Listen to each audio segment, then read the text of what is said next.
Hi there, my name's Cam. I'm an ex-technical recruiter and current software engineer, and I'm here to help you break into the industry and answer that question, which route should I go down? So, to start your career in computer science, there are three generally accepted routes of doing so.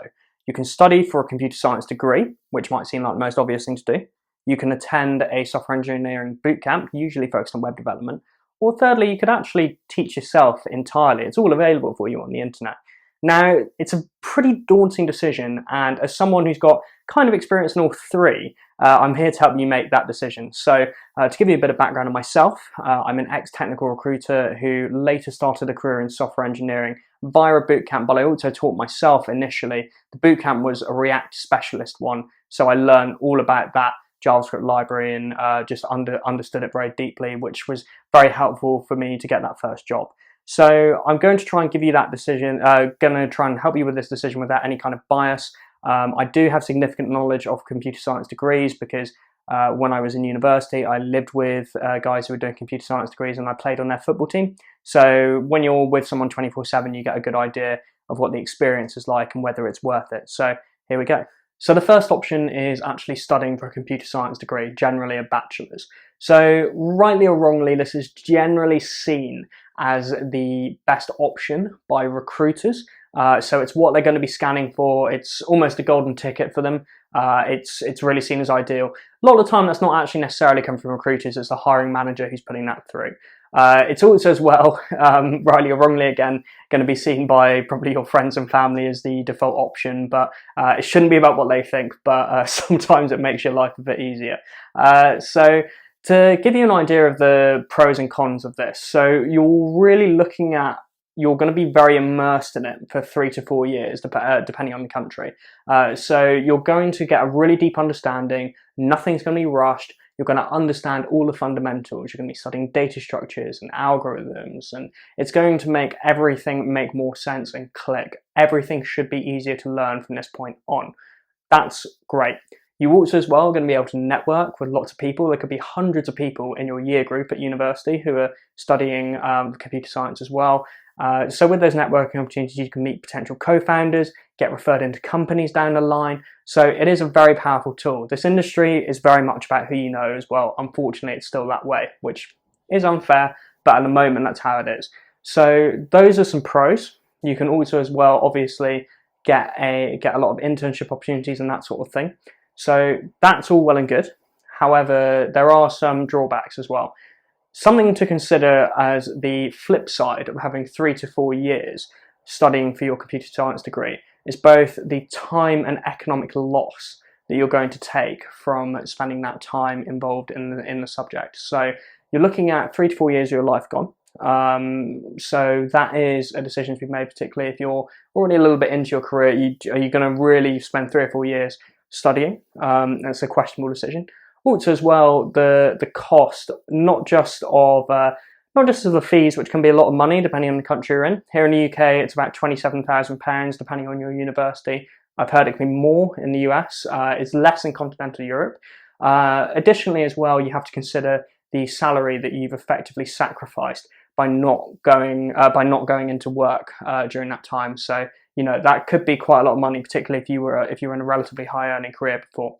That for me is the reason why I didn't go back to university to study, because I was working a pretty well paid job, and there was no point in me sacrificing that when I could do my other 2 options. So overall, I would recommend a computer science degree, but only if you're not too far into your career yet. If you're leaving school, it's a fantastic option, and I couldn't recommend it enough. There is a significant backlash against going to university in society these days. I'm not sure why.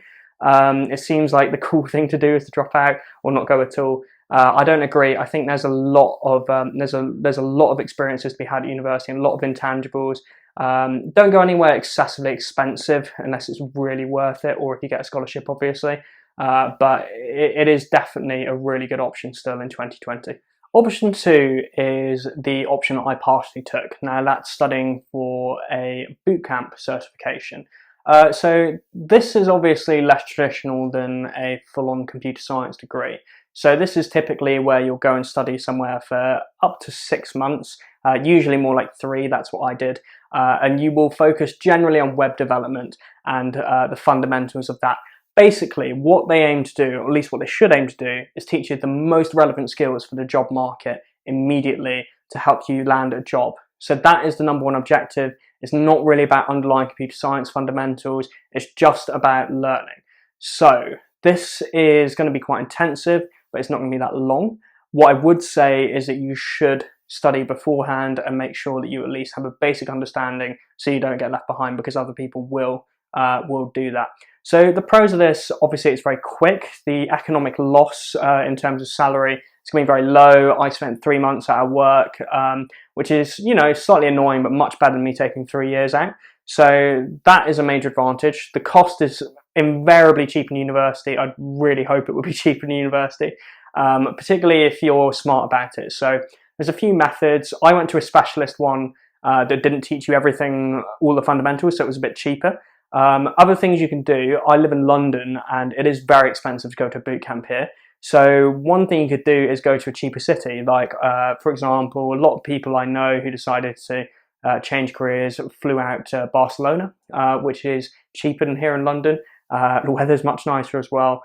So both the cost of living and the camp fees are cheaper. I believe there's even ones in places like Bali, so you can really just enjoy yourself while you're studying for it.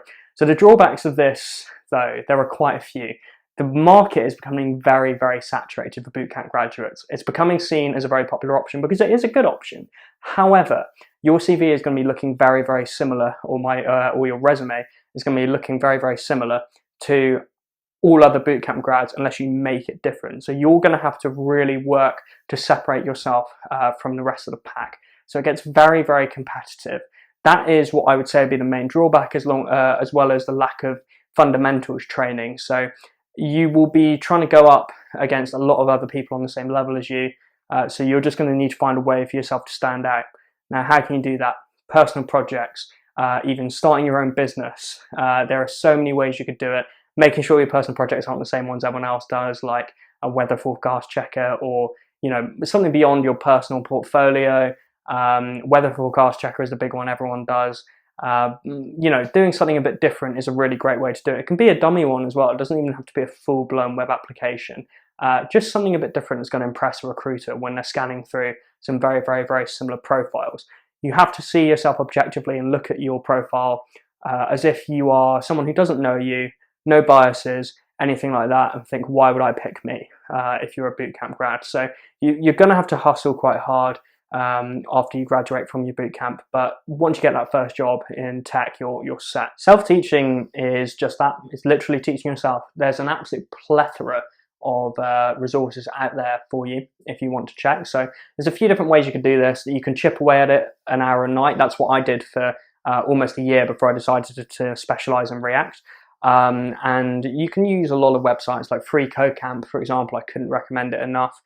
It's a fantastic resource, and there's so many good people out there actually who just want to give away free resources to help people learn to code. So there's a lot of work out there you can do, and I'll drop some links in the description as well for you to be able to self-teach if that's where you want to go.